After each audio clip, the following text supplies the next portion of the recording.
Assalamualaikum warahmatullahi wabarakatuh. Selamat berjumpa kembali dengan channel Gebogan Jama.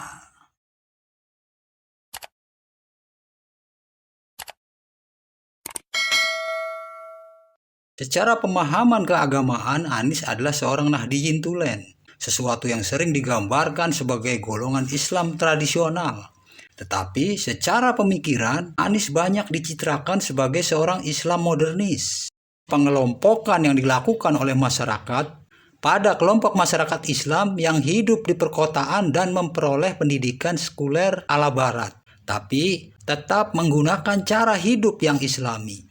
Kelompok Islam modernis ini sudah bermetamorfosis sedemikian rupa, sehingga meskipun seseorang itu berlatar belakang Nahdliyin seperti Anies, atau bisa juga dari kalangan warga Muhammadiyah, Persis, dan lain-lain, tapi mereka seolah menjadi kelompok yang oleh masyarakat dikelompokkan menjadi kelompok masyarakat lintas mazhab, dengan ciri utamanya adalah pemikiran modern tanpa meninggalkan jati dirinya sebagai seorang muslim.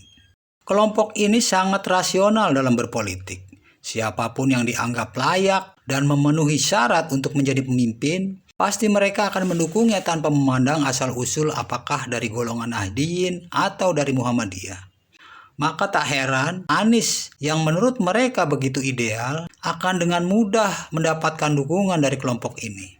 Sebagaimana yang kita lihat, dukungan PKS, Partai Umat, dan Partai Masyumi seperti tanpa syarat dalam memberikan dukungan untuk Anies. Dengan kata lain, kelompok Islam modernis ini hampir bulat memberikan dukungannya pada Anies. Lalu bagaimana dengan kelompok Islam tradisional? Inilah kelompok Islam mayoritas di Indonesia. Sebuah kelompok yang sebagian besar pengikutnya tersebar di pelosok-pelosok hingga ke pedesaan, yang semuanya secara kelembagaan bernaung di dalam sebuah rumah besar, yaitu NU atau Nahdlatul Ulama. Saking besarnya, maka di dalam NU ada istilah NU struktural, yaitu orang-orang yang menempati jabatan struktural tertentu di dalam kepengurusan PBNU. Dan ada juga istilah NU kultural, yaitu kelompok yang jauh lebih besar dan beragam yang secara struktur tidak berada di dalam struktur kepengurusan PBNU. Dan kalau kita perhatikan lebih jeli lagi, ternyata kelompok NU kultural pun terbagi menjadi dua, yaitu kultural yang politis seperti PKB atau kultural historis seperti para Kiai Langitan atau kelompok Gus Durian. PBNU secara formal tidak berpolitik, tapi tentu tak punya kuasa untuk menghalangi kelompok NU kultural untuk berpolitik. Dari pintu kultural inilah NU secara non-lembaga akan menjadi sentral penentu kemenangan siapapun capres yang mendapatkan dukungan. Mengingat begitu besarnya jumlah dan terorganisirnya kelompok ini, yang berbasis pesantren-pesantren di Jawa Tengah dan Jawa Timur. Maka figur sentral penentu kemenangan adalah para kiai yang berpengaruh di setiap daerah di Jawa Tengah dan Jawa Timur itu.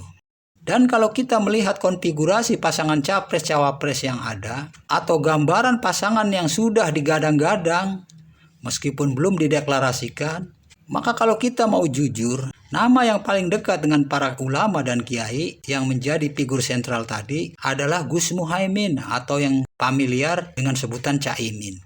Maka tidak berlebihan jika banyak kalangan yang mengatakan bahwa suara kaum Nahdliyin diperkirakan akan diberikan kepada Caimin secara mayoritas. Maka tak salah jika banyak orang menilai pasangan Anies Caimin atau Amin adalah pasangan perpaduan tempat berlabuhnya dua kekuatan Islam Indonesia, yaitu Islam modernis dan Islam tradisional.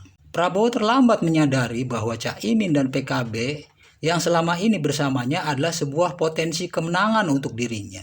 Sebab jika mengacu perolehan suara Prabowo di pemilu 2019, kekalahan terbesar Prabowo justru berasal dari daerah-daerah kantong-kantong suara Islam tradisional.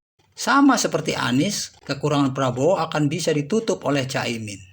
Maka tak heran, pasca deklarasi pasangan Amin, Prabowo pun mengadakan pertemuan dengan Yeni Wahid di Kertanegara. Tentu ini adalah sebuah langkah antisipasi dari seorang Prabowo untuk menghadapi perkembangan yang ada, di mana kita tahu Yeni Wahid mewakili NU kultural historis. Lalu pertanyaannya, apakah kepergian Caimin dari koalisi KKIR akan merugikan Prabowo? Tentu saja ini sangat-sangat merugikan bagi Prabowo. Meskipun kepergian PKB dari koalisi dengan Gerindra itu telah ditambal dengan datangnya PAN dan Golkar. Dalam persoalan ini, terlihat Prabowo kalah cermat dalam kalkulasi politik dibandingkan dengan Surya Paloh. PKB dan Caimin yang sekian lama bergabung dengan Gerindra seolah-olah tidak pernah mendapatkan kepastian.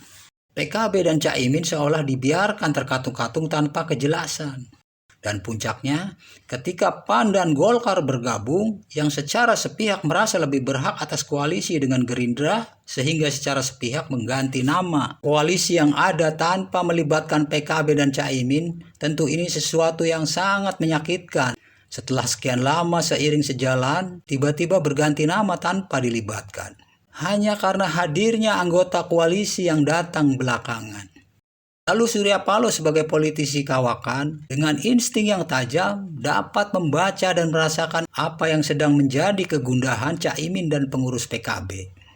Bagi Surya Paloh, Caimin dan PKB adalah sebuah permata yang berkilau yang telah sekian lama diabaikan.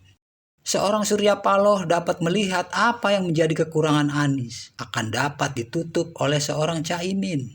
Bagi Paloh, Anies adalah representasi Islam modernis yang tengah resah karena terbatasnya figur yang dapat mewakili aspirasi mereka. Sedangkan Caimin adalah representasi Islam tradisional yang tengah bergerak mencari kanalisasi aspirasi. Jadi betapa dahsyatnya pasangan Amin ini. Dengan Panji Amin ini, dua kekuatan utama Islam akan bersatu dalam sebuah arus besar, yaitu arus perubahan. Inilah persatuan yang paling ditakutkan oleh lawan-lawan politik mereka.